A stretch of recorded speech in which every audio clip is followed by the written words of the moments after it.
Stop seeking validation. Live from your center.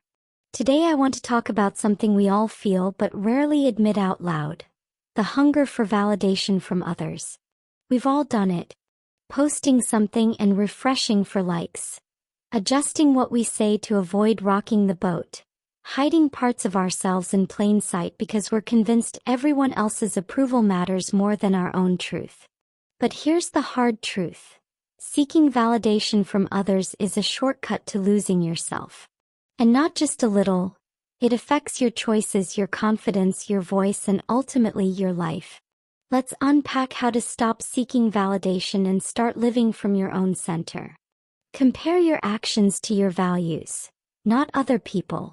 So much of validation seeking comes from comparison. We look at others and ask, am I as successful as them? As confident as them? As admired as them? But comparison is a trap. In the brilliant book The Gifts of Imperfection by Brené Brown, she says something simple and powerful. When we let go of who we think we're supposed to be, we embrace who we are. Comparison assumes there's a fixed right way to be, someone else's path we should follow.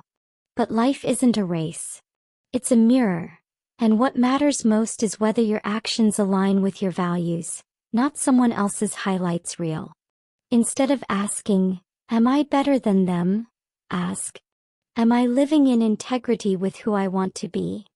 That shift, from comparison to values, changes everything. Stop pretending to be easygoing to get everyone to like you. Every time we soften who we are to avoid conflict or criticism, we sacrifice something essential. Our authenticity. In Quiet, The Power of Introverts by Susan Cain, she explores how society often equates friendliness with agreeability. But friendliness is not the same as conformity. You can be warm and still true to yourself. Authenticity isn't a loud room full of applause. Often it's the quiet courage of saying, this is what I think and how I feel. And yes, that might make some people uncomfortable. Some people might like you less. But here's the key. Nothing bad happens when someone dislikes you for being real. Disagreement or misunderstanding doesn't diminish your worth. That's not rejection, it's clarity. Ask for feedback. Don't confuse it with self-worth. There's a valuable distinction here. Feedback is information. Validation is emotional fuel.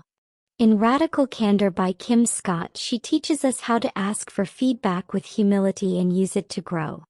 But she also emphasizes something crucial. Feedback is not an identity scorecard. People will tell you what they think, what they see, what they suggest. But they do not get to decide what you are worth. Your worth is not a survey with thumbs up or heart emojis. Use feedback the way a craftsman uses tools. To shape your work, not your value. Unfollow who you'd try to impress. Get off the comparison carousel. Here's a practical truth. If you constantly scroll through people you wish you were more like, you're training your brain to devalue what you already have. This idea echoes beautifully in James Clear's Atomic Habits, where he explains that our environment shapes our identity. If you surround yourself with idealized versions of other people's lives, you begin unconsciously asking, why am I not enough? But you are enough. Your life, your pace, your progress, they all matter. Unfollow accounts that make you feel less than.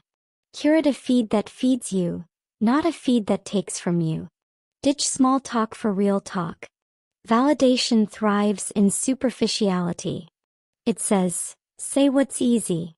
Don't risk real feelings. Keep it light. But real connection, the kind that nourishes your soul, comes from real talk. And that requires courage. In Daring Greatly, Brené Brown again tells us, vulnerability is the birthplace of connection. When you speak from the heart without armor, you stop performing and start relating.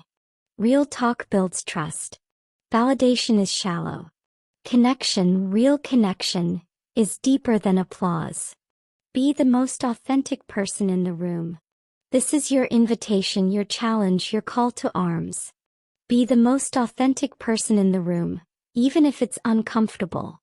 Authenticity means saying what you mean, feeling what you feel, standing by your values when convenience whispers compromise, giving your voice to your own truth instead of echoing someone else's. And here's the beautiful irony. When you stop performing for others, people who genuinely resonate with you begin to show up. Not because you tried harder, but because you stopped trying too hard. Validate yourself before accepting it from anyone else.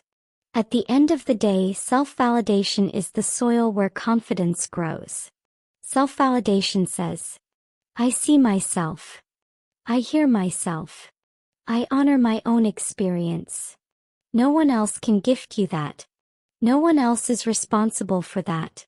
The world will offer praise, critique, approval, rejection. That's life. But your peace should never hinge on someone else's opinion. To stop seeking validation. Compare to your values, not others. Stop pretending to be what others want. Use feedback. Don't let it define you. Unfollow who you try to impress. Favor real talk over empty applause. Be authentic. Validate yourself first. You are capable of living from the inside out, full of truth, courage, and self-respect. And once you decide that your inner compass matters more than someone else's approval, your life stops being a performance and becomes a masterpiece.